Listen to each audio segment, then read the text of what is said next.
I am a mountaineer, and I have been lucky enough, as that video alluded to spend a lot of my 20s living and climbing in some of the world's most extreme environments. I'm often the only woman on the team going to the top of the highest mountains on the planet.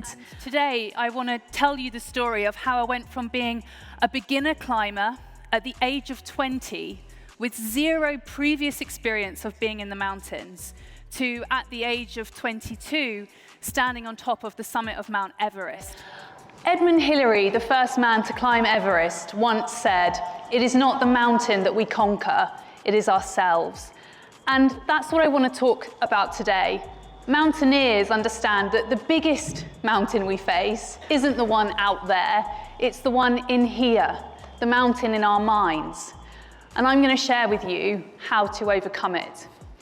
I'm going to give the mountain my life at the beginning. I hope I get it back at the end. But there's no guarantee. And there is no bigger risk in life that you can take than putting your life on the line for something. Everything that you want in life is on the other side of a big risk like this. And it's in those moments when you will also have to take that leap of faith, go into the unknown, and just trust that you have everything you need to cope with whatever happens. I just told myself, don't think about what's going to happen on the second or third step on that ladder, just focus on that first step. And this is what it's like.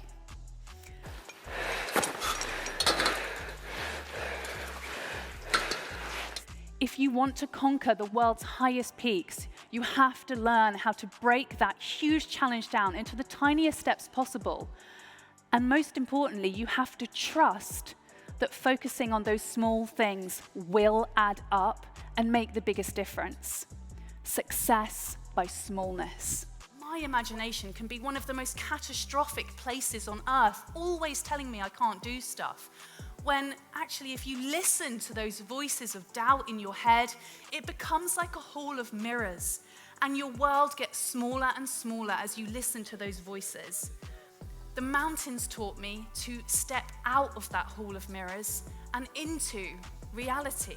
Because whilst my reality was one of the most dangerous places on earth, it was actually far kinder, far gentler than what was going on in here.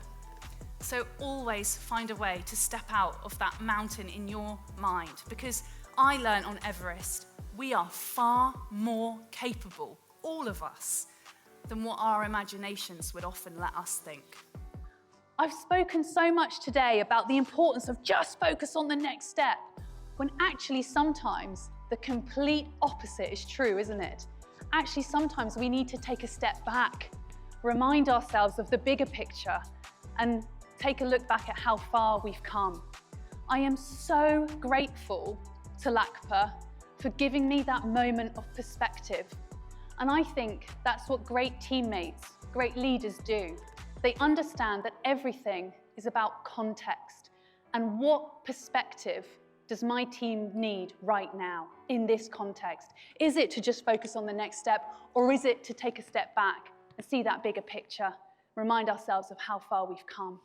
I then realized I could lift my gaze and see my prize, the curvature of the earth. I looked up to see that we were in a big cloud and there was no view.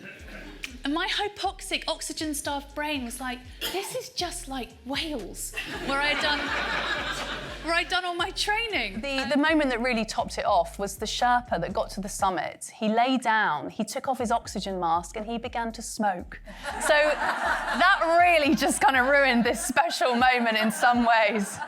But, you know, he deserved that cigarette. The Sherpas were the backbone of the mountain. They did all the hard work behind the scenes. And if it weren't for them, I would never have got to the top. So, you know, it truly does take a village. You cannot win alone. Again, but isn't it amazing what we can do when we have people around us that believe in us?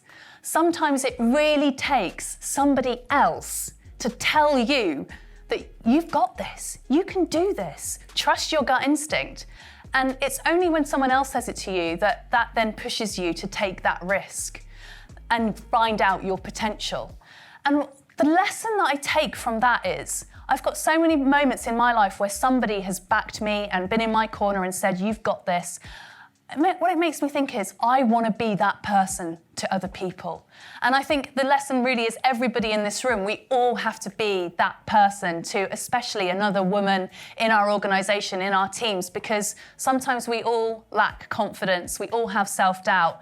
If you can be that person to give those words of encouragement, to be that mentor, it might not just change that person's day, it might change their life. So I will leave you with this.